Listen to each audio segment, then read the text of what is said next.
Well, Mr. Ace sold some real estate to a portrait painter, and instead of taking a commission, is having his portrait painted. To keep it a surprise for Jane, he's been sitting for it at night, telling Jane he's going to the office. But Jane called the office the other night, and Mr. Ace didn't answer. Now she's worried about where he goes night. This episode takes place in alternate scenes between the Ace's bungalow and the artist's home.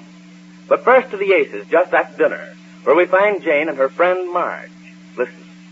He's going out again tonight. You heard him, Marge. Yes, I heard him.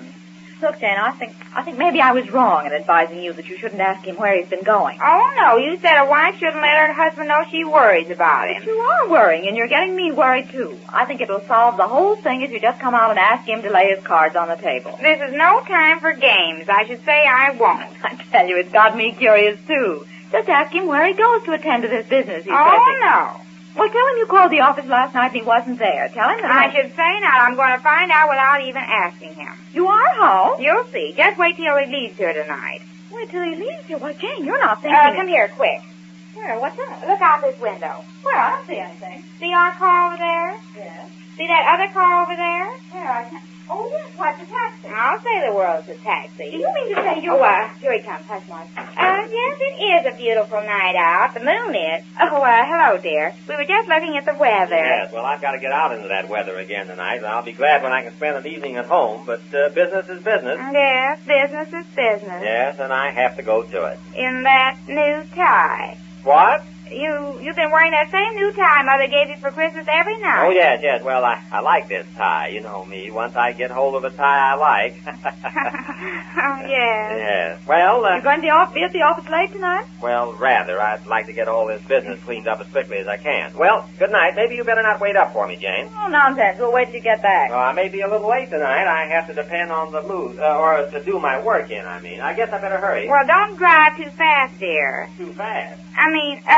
be careful. Okay, I will. I'll try to get back as early as I can. Oh, I hope he doesn't drive too fast. Now, you listen to me, Jane. You get this silly notion of following him in a taxi right out of your mind. Oh, don't you bother me, Marge. I'm going right out and get into that taxi cab, and I'll find out just where he goes, and my name's Maud. Oh, Jane. Oh, where's my hat? Oh, here it is. I hid my coat here so I could be ready in a jitney the minute he walked out. Don't stand by that window, Marge. He'll know that I'm going to follow. Oh, your cab's pulling up right at the door. Yes, I told him all about what I wanted to do. What? You told him you wanted to shadow your husband? Beg pardon? You told a strange cab driver that you suspected your husband and you wanted to... No, I just said I wanted to follow a friend of mine, just to play a joke on him and find out where he goes every night, and then we'd surprise him, and the joke would be on him. Oh, you did, and I don't suppose he saw through this joke business that you were fibbing about. Oh, he did not, because I kept telling him it was a big joke. And we both laughed, except him, and he said he'd be here, and he'd even be a witness later on if I needed him. A witness? Yes, he knows it's all a joke. Oh, well, I gotta hurry, Marge. I'm coming with you, Jane. Oh, no, you stay right here. Oh, well, there he goes. Goodbye, Marge. Oh, taxi man, we've got to hurry. That's the car I was telling you about. Yeah, I seen him. Is that the old man? Old man? He's not so old. Okay, lady, we'll tail him all right. He's got to stop for that light up there on the corner. I told him not to drive too fast. You told... What do you mean? He knows you're tailing him? Oh, hurry, there he goes again. All right, don't worry. He won't get away from me. I done a job like this for a lady last spring. We caught him red-handed, and she give me a pretty penny. Oh, I'll give you more than that. Is that him ahead of us? Yeah, I got my eyes glued on him. Don't worry about that. Say, now, about that witness job that I was talking to you about this morning.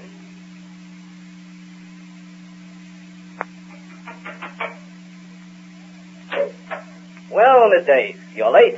Sorry, Mr. Napier, but it's getting tougher and tougher to get away nights. My wife's getting a little fidgety about staying home alone every night. Well, we're making great progress. Yes. I was wondering if you couldn't speed it up a little. My dear Mr. Ace, one doesn't speed up art. Oh, I'm sorry. Just hang your hat and coat there. Okay. And come into the studio and we'll get right to work. Thank you. I'm not quite pleased with the chin line. Mrs. Napier was looking at it with me a moment ago. Mrs. Napier? Yes, she takes quite an interest in my work. Oh, here she is. Oh, good evening, Mr. Ace. How do you do? Glad to see you again. Now, run along, my dear. Mr. Ace is becoming an impatient model, and we want to get as much work done tonight as we can. Yes, I was right. Now that I see him again, and the more I look at this line, the more convinced I am that you haven't caught the shading at all, Rex, dear. But the expression is a weak one, if you notice. turn your head a bit, Miss Ace. You turn see, my my dear? But it's almost a double chin. No. Higher, please, Mr. Ace. Higher? There you have it, Rex, darling. I see what you mean. Perhaps you're right. As I am always, my dear. My severest critic, Miss Ace. Now, Marcia, off to your book and leave us alone. Yes, beloved. Nice seeing you again, Mr. Ace.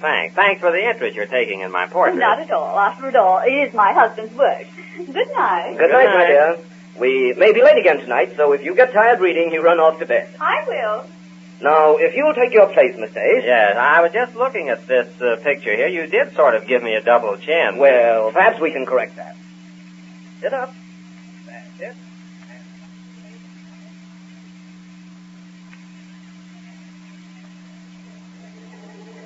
My, it's quiet around here. Yeah, it always is right before the shooting. Maybe I better cut off this motor, huh? Yeah, that's better. I can't see anything in that house, can you? Well, you want I should get out and scout around a little? Oh, no, I can't stay here by myself. How long have we been here? Oh, 3/4 of an hour. 75 minutes? 3/4 of an hour, I said. Look, it was 8:30 when we pulled up here, and it's exactly 9:15. Oh, please stop talking so much, taxi man. I've got to think. Okay, lady, I was just answering your question.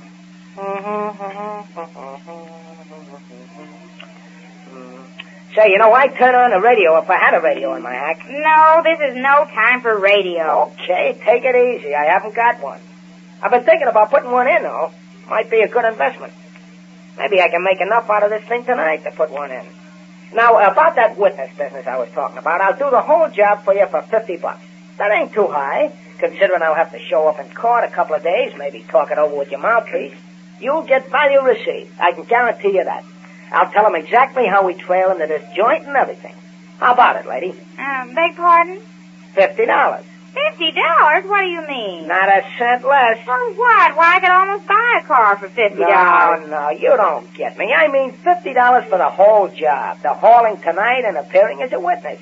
$50 is cheap. For witness and everything, I mean. Oh, who's talking about witness? All I want you to do is drive the taxi cab, that's all. What do you think I am, a rich millionaire? Oh, no dough, huh?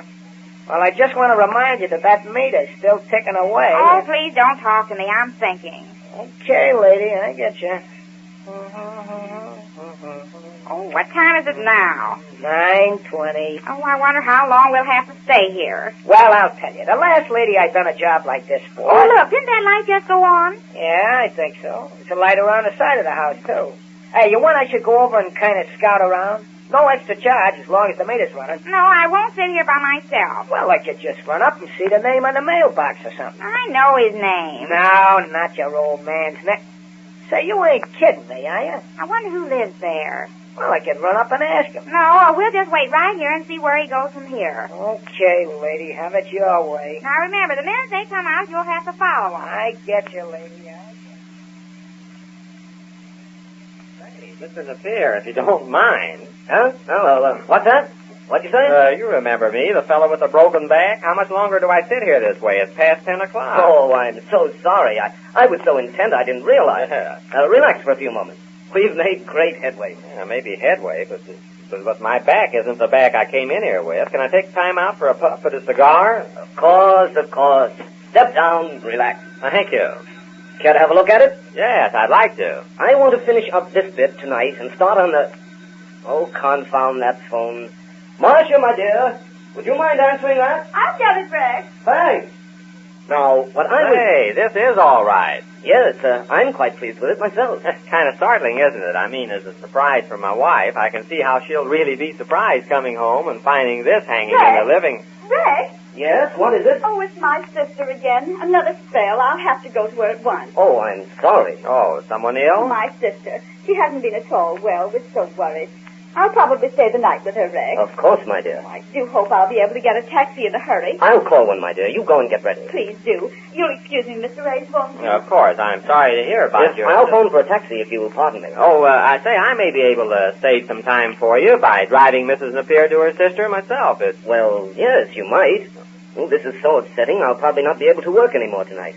Such a fine girl, too, her sister. I'll be glad to do it. Is it far? Not a very long drive. It's a bit out of your way. Oh, not at all. Don't think about it. Oh, thank you. I'll go tell Mrs. Napier. Hurry, Marcia. Mr. Ace has been kind enough to walk the block. Oh, look, there's another light upstairs now. Say, lady, I don't mind telling you that this meter's going right on ticking. Don't you think I ought to get out? There, it went out. I wonder what's going on. I don't want to have no trouble with you, lady, but you know I don't run this hack for my health. Oh, look, the light on the porch just went on. Oh, I think somebody's coming out. Look, come on, we better get ready to follow them. Sorry, lady. I ain't moving unless you come across with a down payment. Oh, I see them, look. Yeah, I see them. But as I was saying... Well, come on. What are you sitting there like that for? Look, they're starting. Come on, we'll have to follow them. Listen, I got $12 rung up on that meter already. How about paying me for that first? What? I want my $12 first, and then I follow. Oh, this is no time to talk. Look at my husband. Look at my clock. Look at what? Look at the clock. Oh, I don't care what time it is. I have to follow them. I don't budge out of here until you pay me $12. And so Jane loses the trail of the wandering Mr. Ace. We pick her and her suspicions up again when next we meet the Easy Aces.